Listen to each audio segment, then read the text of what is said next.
वैश्य और शूद्र चारों वर्ण आनंद सहित रहते थे। उस नगर में सदैव वेद ध्वनि गूंजा करती थी तथा पापी, दुराचारी तथा नास्तिक उस नगर में कोई नहीं था।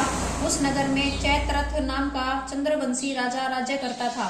वह अत्यंत विद्वान तथा धर्मी था। उस नगर में कोई भी व्यक्ति दरिद्री व कंजूस नहीं था। सभी नगरवासी विष्णु भक्त थे और आबाल वृद्ध स्त्री पुरुष एकादशी का व्रत किया करते थे।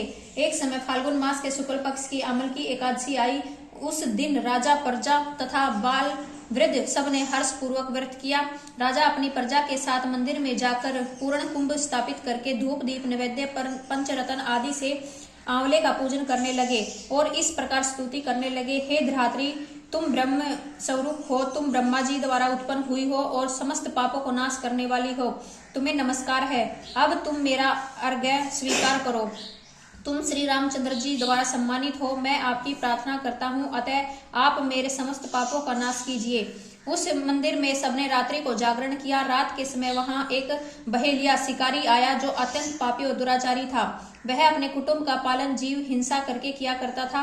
भूख तथा प्यास के अत्यंत व्याकुल वह बहेलिया इस जागरण को देखने के लिए मंदिर के एक कोने में बैठ गया और विष्णु भगवान तथा एकादशी माहात्म्य की कथा सुनने लगा। इस प्रकार अन्य मनुष्यों की भांति उसने भी सारी रात जागरण बिता दी। प्रातःकाल होते ही सब लोग अपने अपने घर चले गए तो बहेलिया भी अपने घर चला गया। घर जाकर उसने भोजन किया। कुछ समय बीतने के पश्चात उस बहेलिये की मृत्यु हो गई। मगर उस अमल के एकादशी के व्रत तथा जागरण से उसने राजा विदुरथ के घर जन्म लिया और उसका नाम वसुधर रखा गया।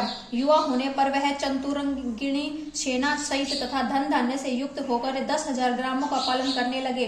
वह तेज में सूर्य के समान, कांति में चंद्रमा के समान, वीरता में भगवान विष्णु के समान और क्षमा में पृथ्वी के समान था। वह अत्यंत धार्मिक, सत्यवादी, कर्मवीर एवं विष्णु भक्त था।